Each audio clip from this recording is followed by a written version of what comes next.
Hello everyone! Welcome back to my channel. My name's Lottie and this is my Queen of Shadows reading vlog.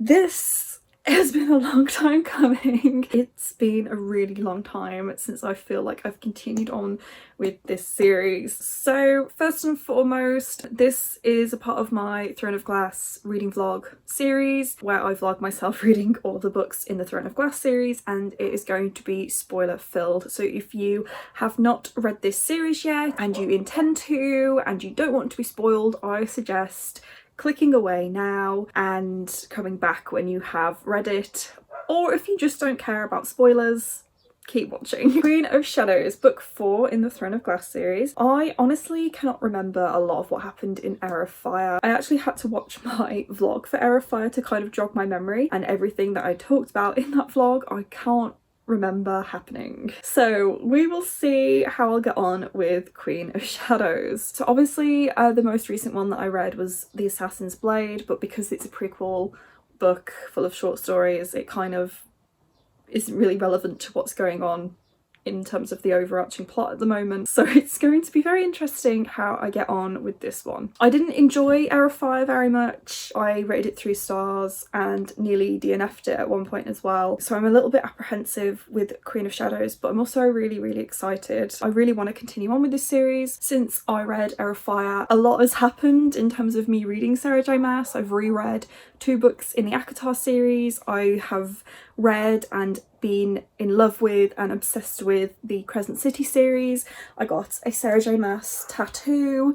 So, you know, I have high hopes. I really hope that I really like this book and it makes me love the Throne of Glass series, because I don't want to dislike it. I don't want this to be the only Sarah J Maas series that I don't like. So yeah, I am really excited to dive into Queen of Shadows. I'm hoping to tab and annotate as I go. I've got my tabs ready with what they mean as well, so I don't forget. This is the first time I've really done that when I've been tabbing and annotating. I kind of have a method that I use for all of my books, but I usually forget a couple of what the colours symbolise. So I've done this in hopes that I won't forget. I'm going to be starting Queen of Shadows this week, but I'm actually not going to start it just yet because I really want to play The Sims this evening for a bit. I anticipate starting this sometime later this evening. Yeah, let's see how I get on then with this book. This is also kind of symbolic for me because this is the book that had come out when I first heard about the Throne of Glass series way back in like 2015. So this was published 2015, so that is about the same time that I first heard about Throne of Glass and Sarah J Maas as a writer, and it's about the same time that I joined booktube. So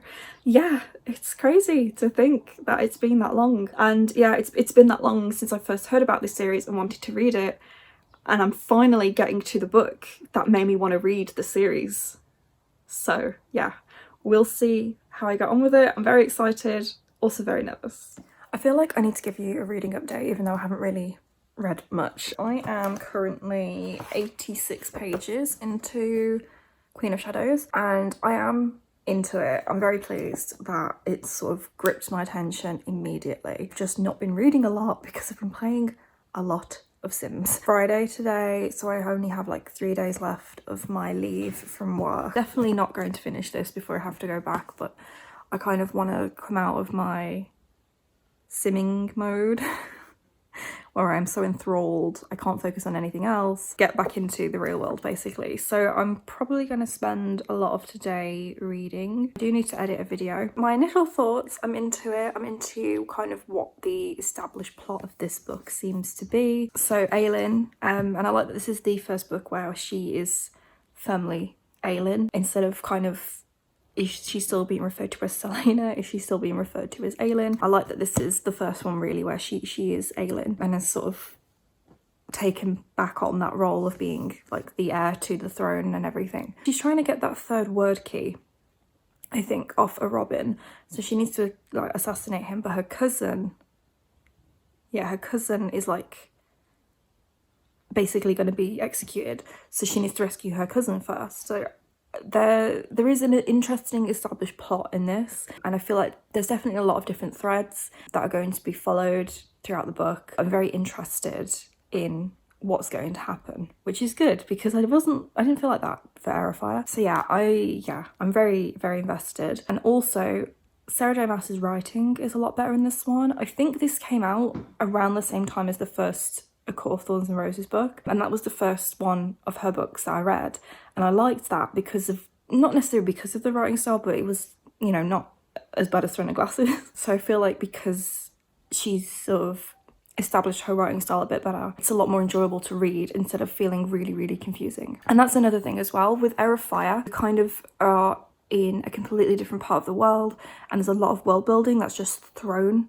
at you, and I think that's what I struggled with at the time as well. And whereas in this one, we're back in Rifthold, it's a place we know, it's a part of the world we understand because there isn't any magic at the moment and everything, so it's a lot easier to digest because I don't have to wrap my head around an entirely new world, an entirely new magic system. I feel like from this book onwards it is going to be smooth sailing, but I don't know, I could be speaking too soon.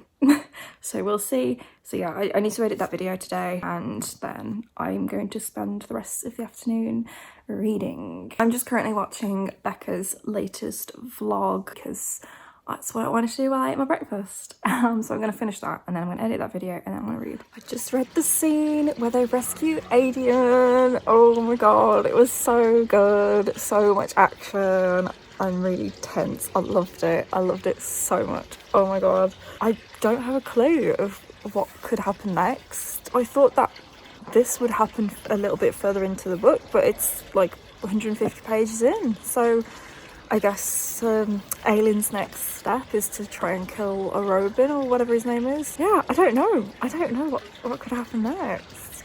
Oh my god. And also I wanted to say there was a quote from Florine as well when Selena was like pretending to be one of the dancers, and she said, "When you shatter the chains of this world and forge the next, remember that art is as vital as food to a kingdom. Without it, a kingdom is nothing and will be forgotten by time." And it's like, that's so true. Like, I feel like the arts get forgotten quite a lot when like things are happening. The pandemic being a perfect example of this, where like theatre and musicians and everybody in that sort of area were just like forgotten about and told to reskill and find other means of employment. And it's like, without the arts, without culture, we are nothing, you know. What are we? So yeah, I really like that quote as well. Hello friends, I feel like it was about time that I gave you another reading update. I'm pretty sure the last time I updated you they just rescued Adian, and I'm like another 200 pages into it since then. I've just gotten to the end of part 1, so a pretty good stopping point, pretty good place to update you. I'm really, really loving it. I'm actually really, really loving it. I'm so surprised by how much I'm enjoying it. It's, I don't know, something's just clicked, and I'm really, really excited to see how this one ends and to see how the rest of the series is going to continue. I really wish that I'd, you know, started reading this book a lot sooner than I have. Finished Air of Fire last December, I think, and it's August. What's happened since they rescued Adian then? Adian and Aylin. Adian and Aylin are getting on really, really well. I love their dynamic. It reminds me a lot of Bryce and Rune in Crescent City. I really, really like their dynamic. They're just, I'm so glad that they're like getting on, that they've become really good friends. You know, he's going to be the general of her army and everything, so yeah, I'm really vibing with their friendship and their relationship as cousins and everything. I really enjoy seeing them on page together. I love the sass as well. I just vibe with it so well. And then the next major thing that happened was Rowan showed up, which I kind of was expecting to happen, and I'm glad that it did, because this at the end of the day is not a fantasy romance series, and I think maybe that's why I struggled with it a little bit, because the two other series I've experienced by Sarah J Maas are fantasy romance series, whereas this is definitely just like straight up fantasy. It's a lot more along the lines of Game of Thrones, which I really appreciate. And I know I'm going on a tangent here, but something else I really like about this series is the setting just makes me think of Skyrim. I don't know if it's because the place where they are at the moment is called Rifthold and there's a place in Skyrim called Riften, but the whole thing about this world just makes me think of Skyrim, and I really like that. I really like the world. so that's a bonus. But it's not just that as well. Like in Skyrim there are these things called Daedric princes. They're like princes of hell. They remind me a lot of the Valg, or the Valg reminds me a lot of them. And something else in Skyrim is the Assassin's Guild. There's an Assassin's Guild in this. The Vaults, I think they're called, which is kind of like the underground, like black market basically, is a lot like, there's a thing, I can't remember what it's called in Skyrim. I'm pretty sure it's called the Vault as well. But it's basically where the Thieves Guild reside in Riften, and it's like in a sewer, and the Guild of Thieves, the Thieves Guild, work and live there, and it reminds me a lot of that as well. So there's just so much about the world that really reminds me of Skyrim, and I really love that. But anyway, back to Rowan. I'm so glad that he's shown up. I love his and Aylin's dynamic as well, and I really love the three of them all together because it reminds me so much of Bryce and Hunt and Rune, and I really do like that dynamic. There's obviously differences, and I'm trying not to compare this series and this book too much to Akatar and Crescent City, but because I love those two so much and it's the same author, I'm obviously going to draw comparisons. But yeah, I really love, I keep wanting to call her Selena, Aylin and Rowan. So many people together. I'm pretty sure that they're going to be endgame, but there was a part, like they flirt with each other a lot. They talk about Aylin's undergarments so much. There was a part very recently where they were standing on the roof and Aylin just kind of like reaches up to touch his face, and he's like, don't touch me like that. And I'm just like, dude, what's the matter? What is your problem? I'd forgotten as well that he did actually have a mate previously. I'd completely forgotten that, and like she died, and I guess that's why he's so reluctant to have a relationship with Aylin, especially as well because she's his queen. And I think as well because she's still healing from when Sam died and he's healing from when his mate died. But you know, you just think like, just get over it so you can get it on. So I don't know what's going to happen with them from now on, but I'm pretty sure they're the endgame relationship in this series. So I feel like that's a thing from knowing like small spoilers. So yeah, I hope he comes to his senses because they clearly like each other and they deserve each other. Oh yeah, they killed a Robin. Lysandra killed him. I'm so glad. I'm so happy. It was pretty brutal. And I was so shocked on the like scene just before it where he slips the ring onto Selena's finger and then she pretends to be possessed. And then she gets home and she's like, yeah, no, I'm not really possessed. And then, oh my god, I was just like, one shock that he'd done that, and then the second shock that like it was all fine, which again I should have really seen coming, but you know, it was very interesting. I thought it was going to take a very different turn to what I was expecting, but yeah, I quite enjoyed that bit. And then obviously they killed him, and then Selena had like switched the wills so that she could get loads of money for her army.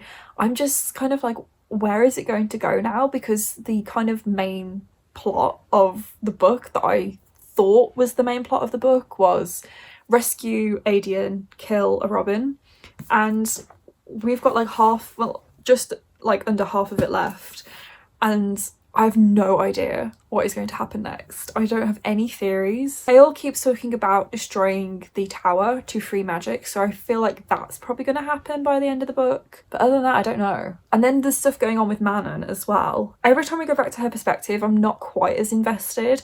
Like, I'm much more interested in what's going on with Aelin and Chaol and Rowan and Adian. But when we do go back to Manon, like, it's a little bit more interesting now. I think, is her name Alida or something? Who is the witchling, who is the niece of what's-his-face, who is like the king's second in command basically. So she's secretly a witch and she knows Aelin. She said that they like grew up together, so something's obviously going to happen with her. It's all a little bit mysterious, but I don't know what's going to happen with Manon, because at the moment she's kind of like one of the main villains because she's working for the king, but I definitely feel like she's going to betray the king because she obviously doesn't like him and she doesn't believe in what he stands for. But like her grandmother's the one who's told her that she has to like work for him. So I don't know what's going to happen with her, but I definitely feel like there's a betrayal on the cards. I also suspect at one point that she and like our group, I don't know what to call them, because you know how in Crescent City you've got like Team Fuck You, you know, we've kind of got that dynamic going on with Aelin, and I don't really know what their team should be called. I guess it's like the Queen's Guard almost. So you've kind of got them. They're definitely going to meet at some point, obviously, but I don't know how that's going to happen, and I don't know when it's going to happen. It might happen towards the end of this book, but I feel like everything that's happening with Manon is building very, very slowly, and it's going to build up to something really, really big. And obviously I love her dynamic with Abraxas. I love Abraxas. Like, he's such a small part of this book, but he's so fun. And I didn't realise as well, I can use this book for the Magical Readathon because Abraxas is technically an animal companion, so I could use it for that prompt for the Beastmaster career. So I'm probably going to end up using this book for that prompt. I still haven't kind of decided on the other prompts on which books this month I'm reading will fulfill those, but I'm sure you'll find out in my August wrap up, so keep an eye out for that. I'm really, really loving it so far, and I can't wait to see how it's going to end. It's just really, really exciting. So I know this update is going on a little bit long as well. This is just because I've left it so long. But yeah, I'm back to work this week. Yeah, I'm just back to work. I wish I still had the week off, but you know, I'm kind of glad that I took my week off to do what I really wanted to do, which was play video games. I can sort of read for an hour or two a day, but I don't like to play video games for like a couple of hours at a time. I like to play them for at least 3 hours, and I don't really have that kind of time when I'm at work, so it was nice to just take the week to just do that and take a break from reading, because it's made me really want to read again, have that time away from reading books, and now I'm like excited to read. So there's that. Also, since I last updated you, we have very quickly come into a position where we are acquiring 4 kittens. And I know you're thinking, what the hell? Yeah, we will be getting 4 kittens next week. My stepdad's uncle was taking care of a stray cat who became pregnant, and the cat herself is only about a year old, so she's really still a kitten, and she's got 3 kittens of her own, so we will be taking those on and looking after them. So that's fun. I'm very, very excited to meet them. They're very, very cute. If I'm still doing this vlog when we get them, I will obviously put in some clips, but if this vlog happens to end before we get the cats, then they will be in a future video, of course. I'm really, really excited to see them. So the mom is a black cat, and then her 3 children. One is like a normal tabby, one's more of like a ginger tabby or a torby, and then the other one is black and white and has a little mustache. Oh yeah, I'm so excited to meet them. They're so cute. They're so young. The kittens are 6 weeks old on the 16th of August. The mom, as I said, is only about 12 months. So yeah, 4 kittens. We've already got 2 cats as well, as you guys know. We've got Luna and Monty. So we're going to have a very full house with 6 cats. And I'm officially going to be a crazy cat lady. I'm really ready, a crazy cat lady, but I feel like once you get past like 3 cats, you're entering the danger zone, and 6 cats is just excessive. I'm very excited to meet them. It's going to be all hands on deck, but yeah, I'm really looking forward to it. It's been such a long time since we've had kittens in the house, and I'm just really looking forward to it. So it's going to be great. So yeah, that's it for this update, and I will catch you guys when I have read some more of Queen of Shadows. Almost immediately after I last updated you, and everything that I said kind of became really obsolete, because Rowan has decided he does like Selena. Oh my god, I wish I'd stop calling her that. Aelin.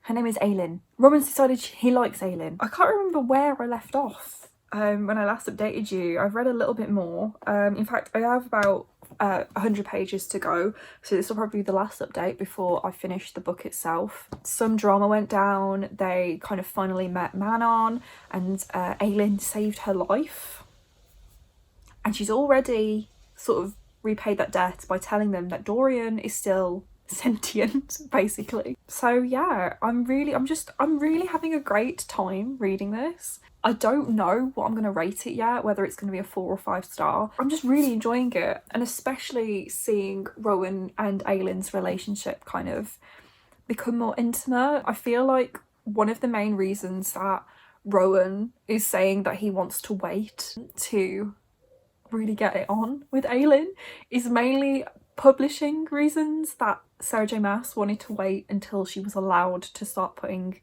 more spicy stuff into her books. I feel like that's the main reason, because I'm pretty sure the next one is a bit more mature. Don't correct me if I'm wrong, I want to be surprised. Yeah, I'm just having a really, really good time with this. In about if I get to it. The scene where Aelin is wearing that gold nightgown, I like underline bits and I've just put like fuck, fuck, fuck, fuck. And then on the next page, it literally went from like steamy to sweet in 0.25 seconds. And Rowan was saying to her, we're not going to hell, Aelin, but wherever we go, we'll go together. And it's so cute. Another quote, even when we're apart tomorrow, I'll be with you every step of the way and every step after, wherever that may be. He's so cute. And then they had their first kiss and it was so sweet. I love them. I love them so much. Sort of where I've left off, they're in the middle of kind of the final hurrah for the book, where they've gone back to the Glass Palace and they were trying to trick the king, and oh, that was it. So I think what was going to happen is they basically were probably going to blow up the palace or something. No, right. I promise I'm reading this book, I'm just not paying very much attention. Who are they? Rowan and Adian? Yeah, Rowan and Adian were going to go and destroy the tower to free magic. Selena, Aelin and Chaol were distracting the King of Adalin while they were doing that. Rowan and Adian have just discovered that the word hounds are still there and everything's kind of going a bit Pete-tong. So that's kind of where I've left off. Just before that bit though, Adian said to Aelin, this was literally just before they like got there, 10 years of shadows but no longer, light up the darkness, majesty. I feel like this is one of the really famous quotes from this series. Aelin says to kind of her team, let's go rattle the stars. Yes. I just really like, I don't know, I feel like there's some really iconic lines in this book. That Crescent City kind of makes me think of Crescent City. So she still has stuff that she leans on quite a lot, but yeah, I'm just getting on so well with this book. I'm really loving it. I'm slowly making my way through it. I have about 100 pages left, so I definitely feel like I'll get the chance to finish it by the end of the weekend.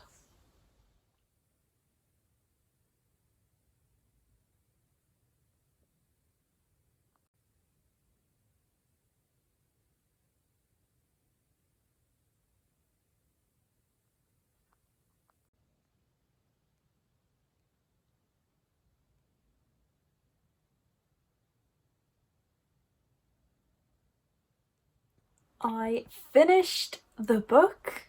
I gave it 5 out of 5 stars.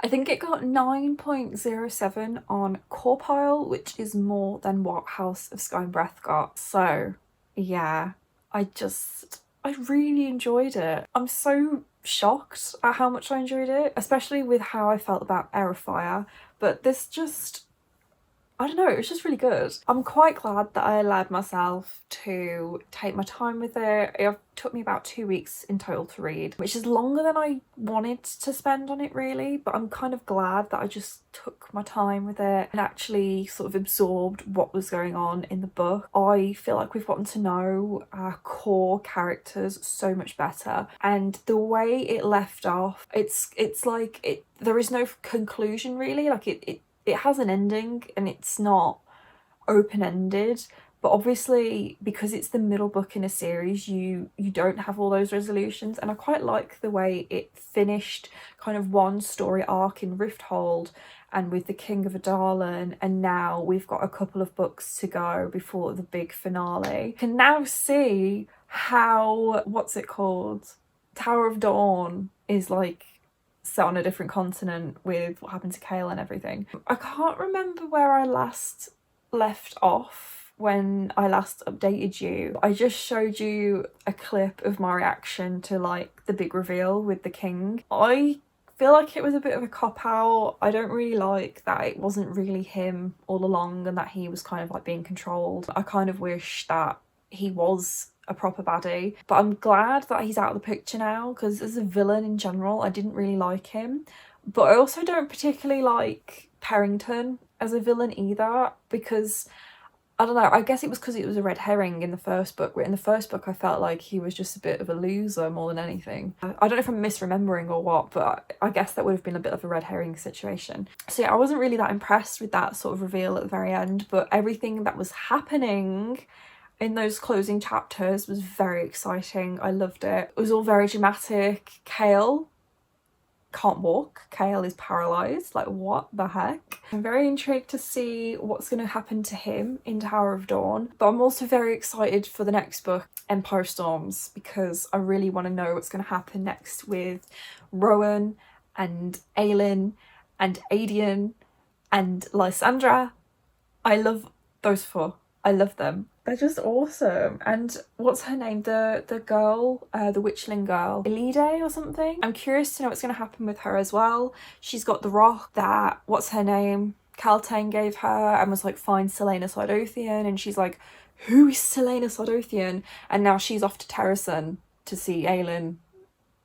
And she's probably not going to be like, I need to find Selena Sardothian, and the alien will just be like, oh, that's me, give it to me. Like, I feel like it's going to be a lot more complicated than that. I quite like how Manon is now sort of becoming a little bit of a good guy. I definitely think there's going to be a relationship between her and Dorian at some point. I feel like that is something that's going to happen. I'm very intrigued. But I really want to know what's going on with this little girl, because I haven't seen many spoilers for this series. I've only seen very few minor things, or like I've heard names without really knowing any context, and I've never heard of this little girl, this Elide girl. I mean, she's not a little girl, I think she's like the same age as Aelin, but I've never heard her name anywhere online. So I really want to know what's going to happen to her, because I've no idea like what role she's going to play in all of this. So I'm very intrigued by her. Theories for Empire of Storms?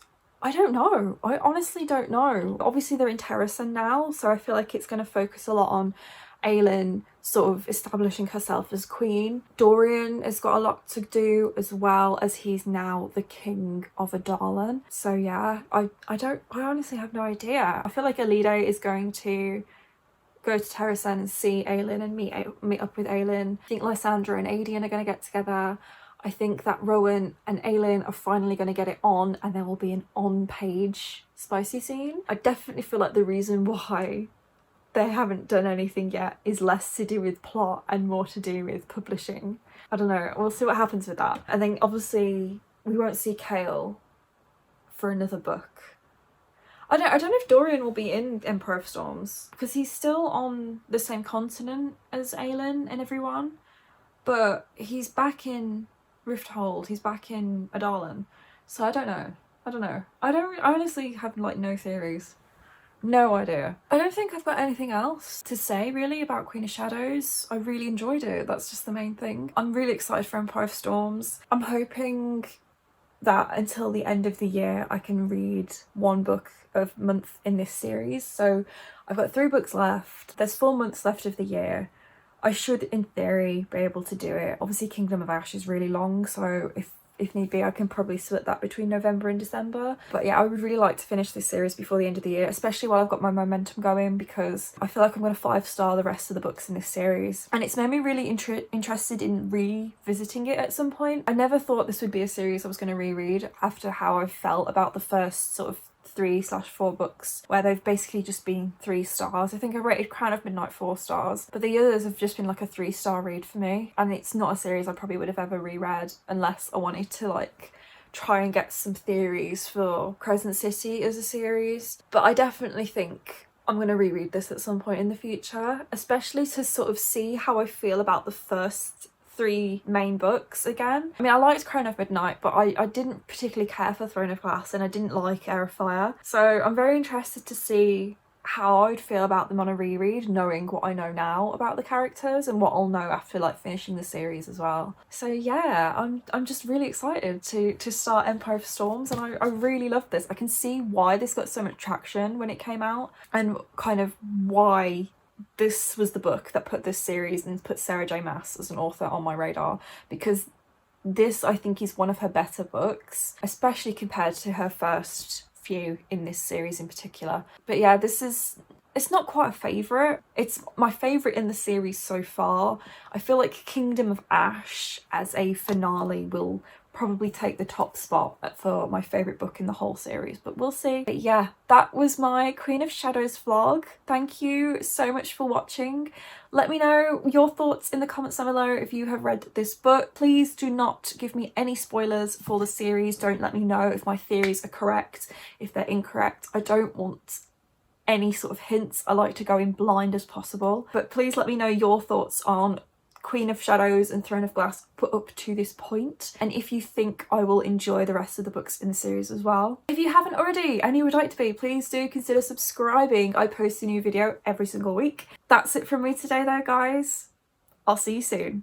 Bye.